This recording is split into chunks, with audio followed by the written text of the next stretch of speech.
사회문화 9를 보려고 하는데요. 이 지문은 우리 수능에 나올 가능성이 좀 높은 편이어서 별표 치고 나중에 한번 다시 보는 게 좋을 것 같아요. 채권의 발행이랑 그 다음에 그 채권의 가격 결정 방식에 대한 거니까 지식을 쌓는다는 느낌으로 접근을 해주면 좋을 것 같습니다. 채권은 정부나 지방자치단체, 그 다음 특수법인, 특수법인은 예를 들어 공기업처럼 어떤 특별 법에 의해서 설립되는 법인을 말해요. 또는 주식회사와 같은 발행자, 그러니까 발행자는 나라가 될 수도 있고요. 그리고 일반 개별적 회사가 될 수도 있습니다.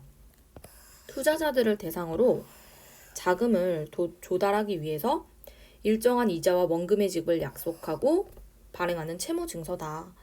예를 들어서 삼성전자가 우리가 채권을 발행할 건데 이 채권을 사주면 내년에 이 채권의 명목적 금액인 1,000만 원, 만약에 원금이라고 해볼게요. 이 1,000만 원과 그리고 이거에 대한 이자율을 매달 100만 원씩 줄게. 뭐 이런 식으로 예를 들면 뭐 건다는 거죠. 그러면 많은 투자자들이 그 채권을 사겠죠. 그러면 삼성전자는 그 채권자들이 산 돈을 갖고 새롭게 이제 회사 안에서 투자를 하는 거고, 그러면 이 채권을 산 투자자들은 1년 뒤에 혹은 만기가 되면 원금과 그거에 해당하는 이자를 매달 받는다라고 생각을 하면 되겠죠. 그리고 이러한 채권 시장은 채권이 거래되는 시장을 말하는데요. 소비를 목적으로 하는 일반적 상품들은 하나의 상품 시장에서 수요와 공급에 따라 가격과 거래량이 결정되는 데 반해 투자 자산을 거래하는 채권 시장은 신규로 발행된 채권이 거래되는 발행 시장과 이미 발행된 채권을 대상으로 투자자들 간의 매매가 이루어지는 유통 시장으로 구분한다. 그러니까 여기서는 채권 시장을 두 가지로 나눠서 설명하고 있죠. 발행 시장과 유통 시장이 있는데, 발행 시장은 예를 들면 채권 시장 안에서 신규로 발행된 채권이 거래가 되는 걸 말해요. 그리고 유통 시장은 예를 들어 내가 어떤 채권을 샀는데 그게 별로 나한테 필요가 없을 것 같아. 당장 나한테 현금이 필요해서 그 채권을 처리해야 할 때 다른 사람들한테 내가 갖고 있는 채권을 또 팔 수도 있다는 거거든요. 그래서 유통 시장은 이미 발행된 채권의 매매라고 생각하면 될 것 같습니다. 채권이 최초로 발행되어 투자자에게 판매가 되는 발행시장에서의 채권 물량과 가격이 결정되는 방식은 유통시장과는 조금 다릅니다. 참고로 발행시장은 일단 돈 많은 사람들이 보통 많이 사기 때문에 개인이 사기에는 조금 어렵고요. 회사들이 그걸 사서 다른 투자자들한테 따로 유통시장에서 판매를 하는 경우가 많습니다. 채권의 발행시장과 유통시장은 가끔 도매시장과 소매시장에 빗대어 설명된다. 얘가 도매고 얘가 소매인 거지. 그래서 돈 많은 회사들이 먼저 발행시장에서 그 채권을 산 다음에 그걸 유통시장이라는 소매시장에서 나눠서 더 비싼 값에 팔기도 한다는 얘기겠죠. 이처럼 채권시장은 발행시장과 유통시장으로 구분하는 건 소수의 대형 투자자들이 발행시장에 참가하여 물량을 확보한 후에 이를 유통시장에서 일반 투자자들이 거래하는 게 더 이득이기 때문에 그렇습니다. 그래서 아까 얘기했듯이 돈 많은 사람들이 먼저 발행시장에서 사고요. 그걸 나중에 일반 개미들, 투자자들한테 판다고 생각하시면 되겠네요. 채권 발행시장에서 거래 방식은 매수인의 특성 및 자금의 규모에 따라 사모 발행과 공모 발행으로 구분이 된다. 그러면 이번에는 발행시장에서만 얘기를 하는 거예요. 유통시장 아닙니다. 발행시장 안에서 거래 방식에 따라 사모 발행과 공모 발행으로 나눌 수 있대요.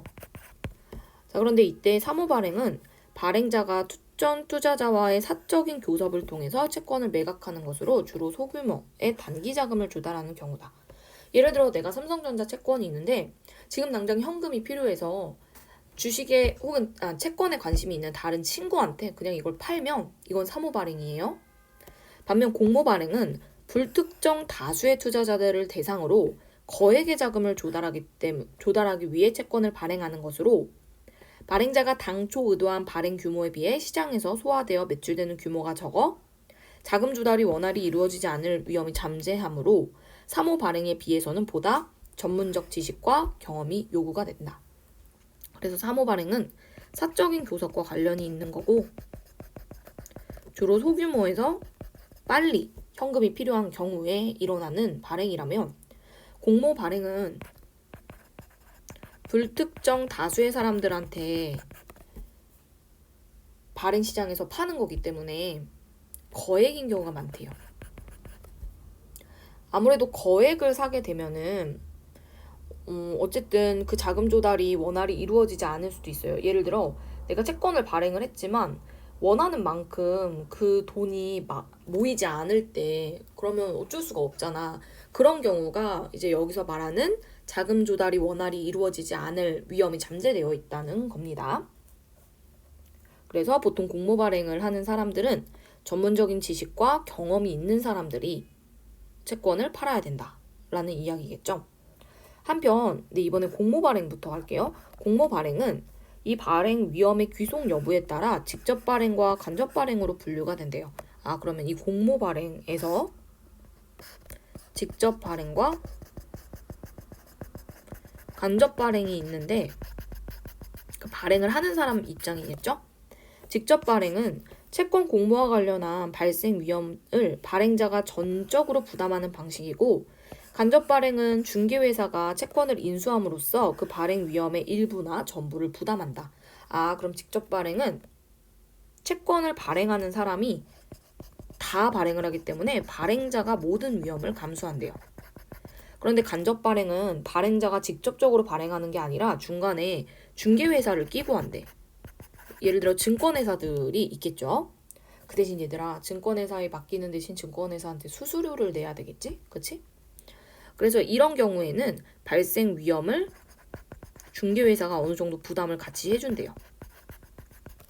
이때 간접 발행은 중개회사가 발행 위험을 부담하는 정도에 따라 총액인수와 잔액인수 방식으로 구분된대요. 총액인수는 중개회사가 발행자와 약정한 가액으로 채권 발행 총수를 인수한 후에 이것을 판매하는 것이라고 합니다.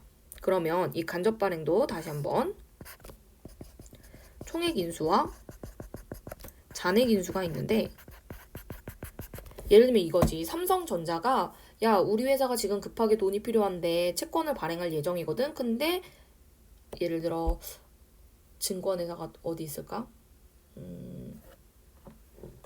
유명한 데가 어디 있을까요? 증권회사?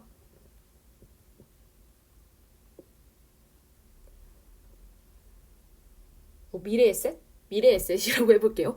미래에셋한테 야, 너가 우리 회사 채권도 다 발행 좀 해주라. 너한테 전적으로 맡길게. 라고 하면 이 미래에셋이 그 삼성전자의 채권 발행 총액을 다 인수를 해요. 예를 들어 삼성이 야, 우리 지금 1,000억이 필요해. 그랬을 때 1,000억만큼을 먼저 미래에셋이 삼성 채권을 사는 거예요. 1,000억을 주고. 그러려면 당연히 이 미래에셋 회사 자체가 돈이 많아야 될 거 아니에요. 그쵸? 그리고 나서 그 삼성전자한테 산 채권을 다시 일반 투자자한테 판매를 하는 거래요. 중개회사의 인수가격과 일반 투자자의 판매 가격 간의 차이는 중개회사가 전액 알아서 부담하는 방식이래요. 이에 비해 잔액 인수는 발행자와 약정한 가액으로 1차적으로 발행자 명의로 일반 투자자들에게 판매한 다음 판매되지 못한 잔여분을 중개회사가 인수하여 처리하는 방식이래요. 예를 들어 삼성전자 이름으로 먼저 발행을 한 후에 만약에 발행을 한 만큼 자금이 조달되지 않을 경우 그 나머지만 미래에셋의 이름으로 다시 발행을 하는 그런 상황이래요. 내가 지금 삼성전자를 예를 들었지만 사실 우리가 삼성전자 채권하면 몰려들어서 살 거 아니야. 삼성전자가 아니라 정말 아주 작은 기업이라고 생각해 보세요. 그럼 아주 작은 기업이 채권을 발행했을 때 우리가 그 채권을 살까? 안 산단 말이에요. 그래서 미래에셋이라는 유명한 증권회사를 매개로 해서 이 채권을 발행하면 그 전보다 훨씬 더 많은 사람들이 채권을 사기 때문에 수수료에도 불구하고 많은 회사가 채권 발행할 때 중개회사를 끼고 한다라는 겁니다. 그래서 총액인수는 채권 발행 전액을 이 증권회사가 구입해야 하므로 돈이 많아야 돼요. 그리고 상대적으로 높은 시장 위험을 부담합니다. 왜냐하면 발행한 채권만큼 금액이 안 모일 수도 있거든요. 근데 그걸 지금 중개회사가 부담을 하는 거야. 그 대신 수수료를 높게 받는 거지. 그래서 이 총액 인수는 약정 가액을 먼저 다 사요. 총액을 다 인수해요. 증권회사가. 그만큼 위험하겠지? 그리고 잔액 인수는 먼저 발행한 회사 이름으로 먼저 투자를 받다가 나중에 인수가 안 되는 애들, 판매되지 못한 잔여분만 이 중개회사가 인수해서 채권을 팔아준다. 이런 얘기겠죠? 그래서 총액 인수는 시장 위험도 높고 수수료도 높다. 간접 발행의 경우 중개회사에 대한 수수료를 지급해야 함에도 불구하고 채권 발행자가 직접 발행보다는 간접 발행을 더 선호하는데 그것은 이 발생 위험을 분담하는 것 때문이다. 그리고 또 증권 회사가 가지고 있는 판매망이나 전문적 지식이 채권 판매를 촉진시킬 수 있기 때문이다. 예를 들어 아까 내가 말한 아주 작은 기업에서 채권을 발행한다고 했을 때 우리 그거 잘 안 사거든요. 근데 미래에셋이 판다라고 하면은 뭔가 혹해요. 믿을 만한 거겠지? 라는 생각에 그 채권을 사죠. 그래서 채권이 촉진이 된다는 거고, 민간이 발행하는 채권에는 채무불이행 같은 신용 위험이 존재한다. 따라서 채권 발행자에 대한 정보가 부족한 경우 투자자들은 신용 있는 중개회사를 더 신뢰하기 때문에 채권 발행자는 비록 중개 수수료를 지급하더라도 간접 발행을 선택할 수밖에 없다라는 이야기를 하고 있네요. 한편 채권 유통시장은 거래가 어디에서 이루어지느냐에 따라 장내시장과 장외시장으로 구분된다. 장내시장은 거래소 내에서 다수의 투자자가 판매하는 방식으로 거래가 체결되는데 장외시장에서는 거래소 밖에서 인터넷 메신저 등을 이용해서 가격 탐색 후 증권회사의 중개를 통한 양자간 매매가 체결되는 방식이다. 그러면 여기는 채권을 유통하는 시장에 대한 거였는데 장내와 장외가 있대요. 채권은 주식과 달리 만기가 있기 때문에 발행자가 동일하더라도 표명 금리나 만기 상환일, 이자 지급 방식 등의 종목이 다양하므로 표준화가 어려워서 장내보다는 장외가 조금 더 일반적이래요. 채권 가격이 결정되는 방식 또한 발행시장과 유통시장이 상이한 구조를 갖는데 시장 수급에 따라 가격이 결정되는 유통시장과는 달리 발행시장에서의 채권 가격은 경매 방식이다. 아까 발행시장은 이런 거였죠? 도매. 그러니까 최초의 채권을 발행할 때, 그때 말하는데 채권 경매에 참여하는 투자자들은 되도록 낮은 가격에 채권을 매입해서 수익을 극대화하겠죠. 그렇죠? 그걸 목적으로 채권을 사는 거죠. 이 경매에 참여하는 것을 응찰 또는 입찰이라고 하는데 입찰 조건으로는 입찰 금리와 입찰 금액을 제시를 한다. 입찰 금리는 투자자가 마음대로 결정하는 게 아니라 정해진 금리효과 단위에 따라 제시해야 된다. 금리효과 단위라는 건요. 채권을 사거나 팔 때 부르는 금리의 최소 단위? 아무튼 정해져 있는 이자율이 있대요. 만약 입찰을 한 결과 채권을 배정받는 경우는 낙찰되었다고 하고 이 경우 입찰 금리와 입찰 금액은 낙찰 금리 및 낙찰 금액이 되겠죠, 이제는. 자, 금리와 채권의 가격은 역의 관계를 갖는데요. 그래서 채권을 발행한 사람은 되도록 낮은 금리를 제시한 투자자에게 우선적으로 배정해요. 왜냐? 금리가 낮아야 채권 발행자는 줘야 되는 돈이 적으니까. 그렇죠? 그리고 입찰에서 경쟁이 높아질수록 입찰 금리는 낮아진다. 인기가 많으니까요. 금리가 낮아도 사람들이 사겠지. 근데 여기서 금리와 채권 가격의 역의 관계가 조금 이해가 안 갈 수도 있는데 이 말은 금리가 발행금리라고 할게요. 발행금리가 낮으면 채권의 가격이 높고 발행금리가 높으면 채권의 가격이 낮다. 이런 얘기인데 이걸 가끔 헷갈려하는 친구들이 있더라고요. 예를 들어 내가 어저께 1%짜리 금리가 약정이 되어 있는 5년 만기 국채를 100만 원 주고 샀어. 어제. 근데 갑자기 오늘 금리가 1%에서 5%가 된 거야. 그럼 나는 어떤 생각을 하냐?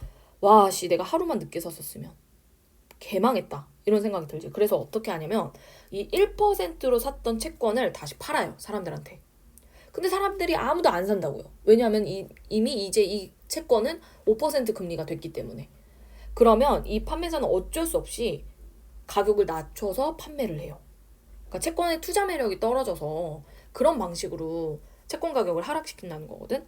그래서 발행금리가 내려가면요. 오히려 발행금리가 예를 들어 아까 1%에서 5%로 올라가는 경우에는 판매하는 채권 가격이 내려간다는 거예요.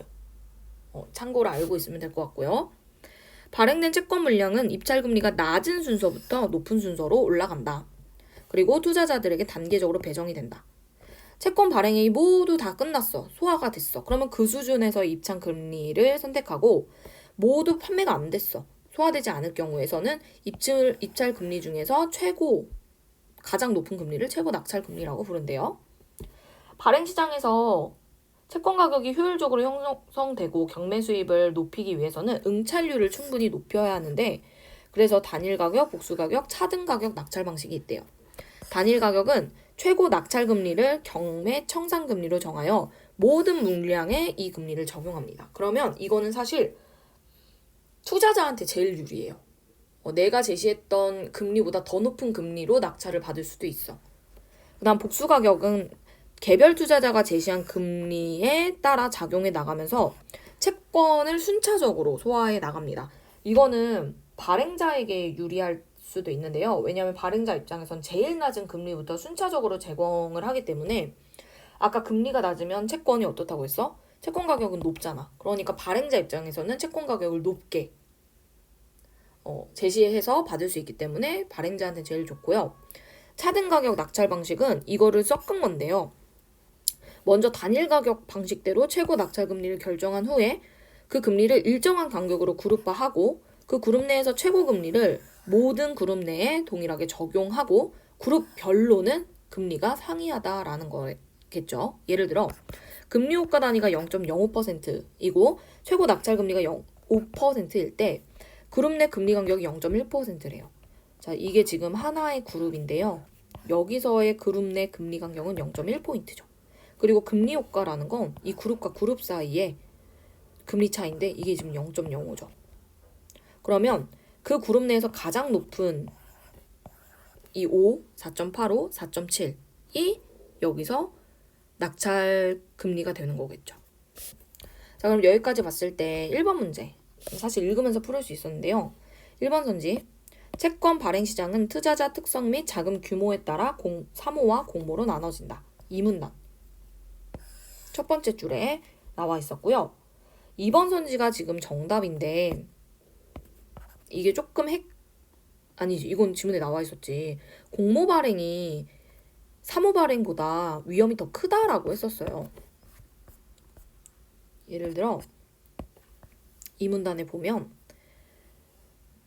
공모 발행은 불특정 다수의 투자자를 대상으로 거액의 자금을 조달하기 때문에 자금 조달이 원활히 이루어지지 않을 위험이 잠재한다. 그래서 사모 발행보다 더 전문적이어야 한다 라고 나와 있네요. 그래서 정답은 2번이고요.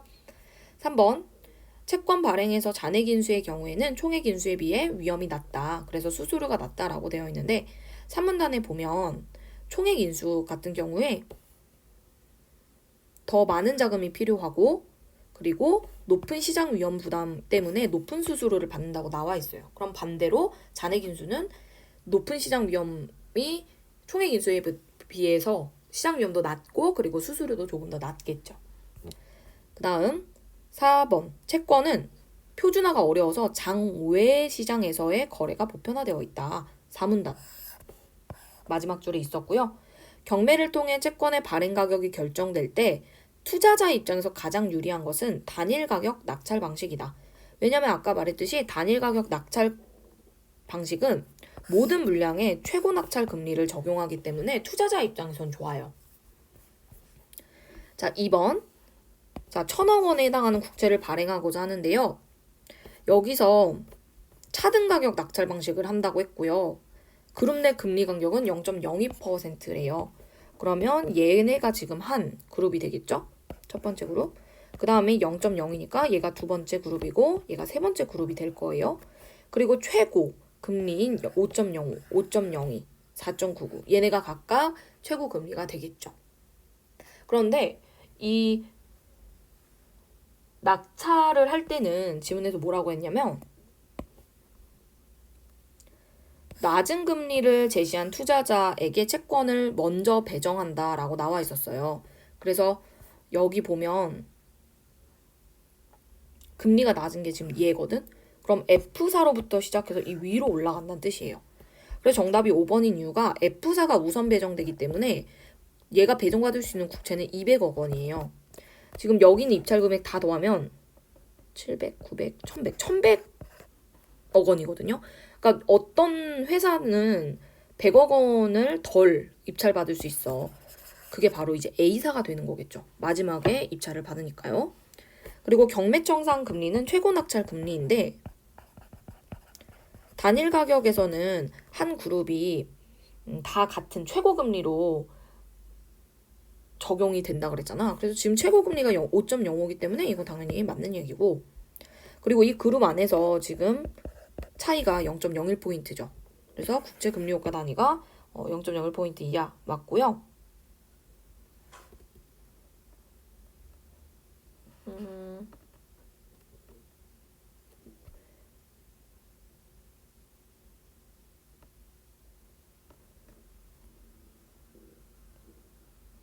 그 다음 3번. A사의 낙찰 금리는 경매 방식에 관계없이 5.05다. 이게 최고 금리이기 때문에 최고 금리 적용받겠죠. 그리고 차등 가격 낙찰 방식을 적용하면 D사가 5.02. 왜냐면 여기가 최고 금리니까 5.02가 낙찰이 되겠죠. 그래서 100억 원이 국제 F사가 최종적으로 배정받는 금액이 아니라는 거.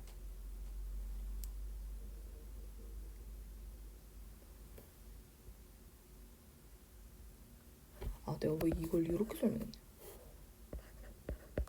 금리 효과는 그룹과 그룹 사이에서의 단위였잖아요. 그러니까 0.01이라고 해야겠네. 이게 맞는 거죠, 2번이. 자, 그 다음에 3번도 이제 내용일치처럼 하면 되는데 3번에 1번 채권 종목의 표준화가 쉬워진다면 그러면 장내 시장 거래가 활성해진다. 네, 아까 표준화가 어려워서 장외 시장이 일반적이라고 했는데 만약에 표준화가 쉬워지면 장내가 활성화가 되겠죠? 그 다음 정답이 2번입니다. 금리 가격이 커질수록 채권 발행자의 수익은 높아진다고 하는데요. 예를 들어 원래 그룹 내 이자가 이렇게 설정이 되어 있다고 해볼게요. 근데 이 그룹 내 금리 간격이 커진다는 건 예를 들어 5.05에서 5.01이라고 해볼게. 그럼 얘는 0.02 간격이었는데 얘는 0.04가 되잖아요.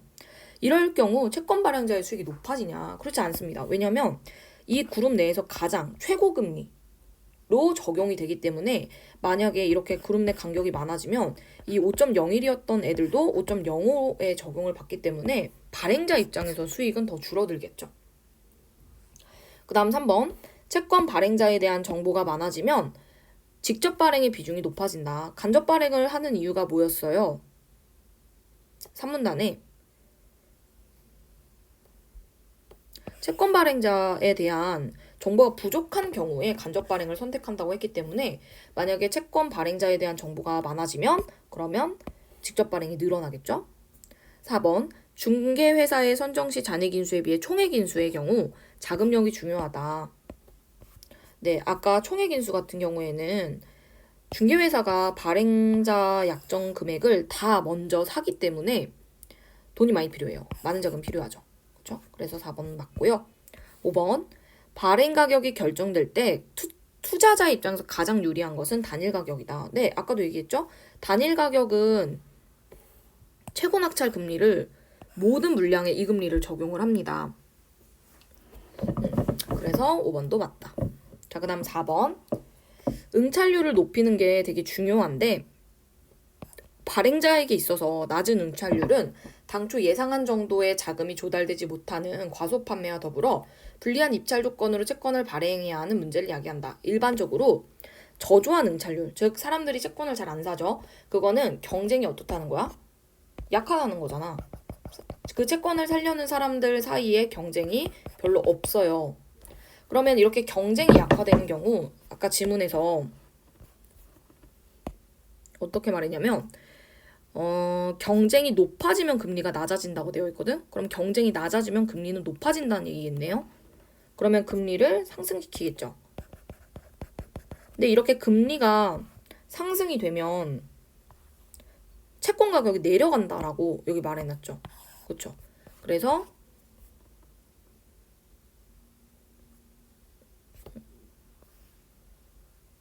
채권 가격이 내려가면 채권 투자자 입장에서는 좋은 거잖아. 그래서 투자 수익률을 더 상승시키는 요인이 되겠죠. 이에 따라 채권 투자자들이 담합 등의 전략적 행동을 통해 일부러 막 그 채권을 안 사거나 그럴 수 있어. 그래서 이를 방지하기 위해 채권 발행자들은 내정 수익률을 정한 다음에 이거보다 낮은 입찰 금리를 제시한 사람들부터 순차적으로 채권을 선정을 해주겠죠. 그래서 정답은 4번이다.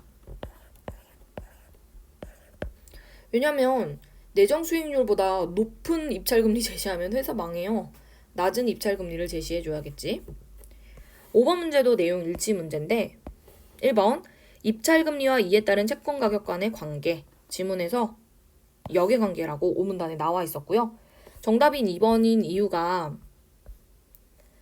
유통시장과 가격 결정 방식이 발행시장 안에서 상이한 이유가 나오진 않았어. 그냥 상이하다고만 했지.